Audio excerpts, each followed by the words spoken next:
উইন্টারর basically কাম হইল গিয়ে আমরা যেটা অ্যালটমেন্টর আমি যেটা করি আর এটা হইল ধোক আমি ফেল বিছিয়ে দিচ্ছি। এটা হইল আমার পাত, এই পাতর ফেল বিছিয়েছি যাতে গাছ না উঠে। আর প্রত্যেকটা বেডও আমি ফেল বিছিয়ে রাখিয়েছি। সুবিধাটা হইল গিয়ে আর নেক্সট ইয়ার যখন করা যাবো তখন আর গাছ পাইতাম না, ফেল তুলবো, কম্পোস্ট দিব আর দেয়ারি লাগাইব। ওই তোকে আমি যাচ্ছি এটা তুইছি বাট দুইটা বেড রাখছি।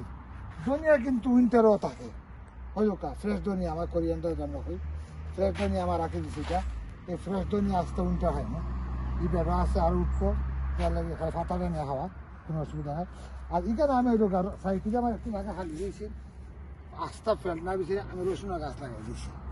আর এই যে রসুন লাগাইছি, এই যে রসুন লাগাইছি, এই রসুনটা আমার কিন্তু আমি ফেব্রুয়ারি মার্চে আমি রসুন তুলে নিই। ওই দোকান আমার রসুনের গাছ উঠে গেছে, ওই দোকান গাছ উঠে গেছে রসুনের। আর রসুন ওখানে গাছ সিজন লাগানি, রসুনের সিজন লাগানি। আর আমি এই বেডটাতে রাখছি আমরা যেটা হয় লাই পাতা, লাইয়ের গাছ উঠে, লাই কিন্তু উইন্টারও থাকে, কোনো অসুবিধা হয় না, লাই উইন্টার খাইমু। আর এটা হইলে গিয়া যে এই কিতা হয় তারে লিক লিক লাগাইছে, উইন্টার খাওয়া দিব, লিক আমার খুব ভালো হয়। আর ওদের সাইডে যদি ধরা নেই আমি দেন বুকের গুঁড়া আমরা অ্যালটমেন্টও খাওয়া যায় এগুলা, এই পুরা সাইড এখানে তো গুঁটা লাগাই না। এই পাত আমি পুরা রেডি হয়ে দিয়েছি, এই সাইডের পাত, এই সাইডের পাত আমি পুরা রেডি হয়ে দিয়েছি।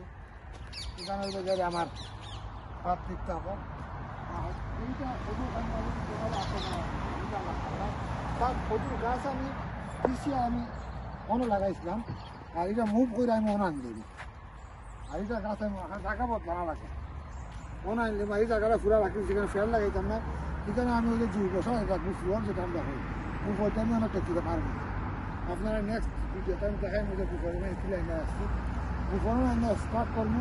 আর সিজনের সময় আমি ইউজ করবো, কারণ উইন্টারও খাম নাই বাট প্রচুর খাম।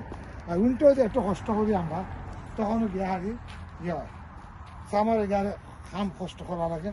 আর ওখানে আমার খসুর গাছ আছে, আপনারা তো জানেন।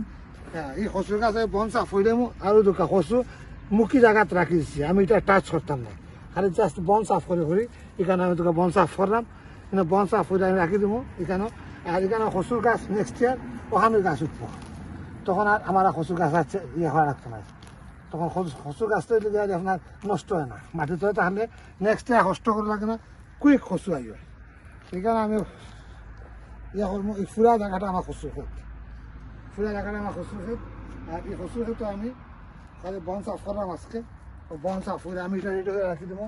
আর সামনে বছর এখানে খালি খসু উঠবো, তখন উইন্টার খসু মাটি দেবো, তাহলে কোনো অসুবিধা নেই। আপনারা অ্যালটমেন্ট করেন, আপনারা ওরা করে রাখুক, কাজ দেখবানে আপনারা এটা আরাম পাইবেন। কারণ তো জায়গায় সিজনের সময় গাছ তুলা কম লাগে। আর এই দেশে যারা অ্যালটমেন্ট করেন সবাই জানা আছে প্রচুর উইড হয়, মানে এত উইড চিন্তা পাইবে, এই গাছটা সাফ করতে করতে আমরা সময় বেশি হাতে লাগি যাই বুঝছেন।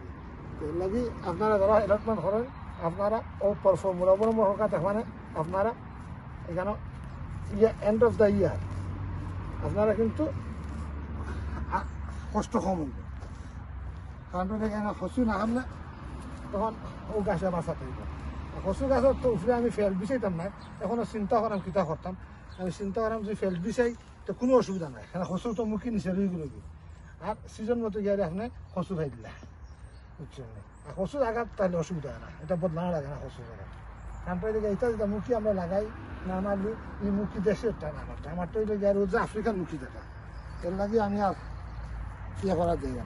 তো ইনশাল্লাহ আমি নেক্সট ইয়ার চিন্তা করছি আমি ইয়ে করবো। ওই দোকান আমার খসুর গাছ, ওই দোকান খসুর গাছটা খসু হইতো না, বাট খসুর গাছ যখন রুই যাবে জায়গা তৈরি যাবে এগুলো, খালি জাস্ট আমি ইয়ে করবো ও গাছগুলো সাফ করলাম।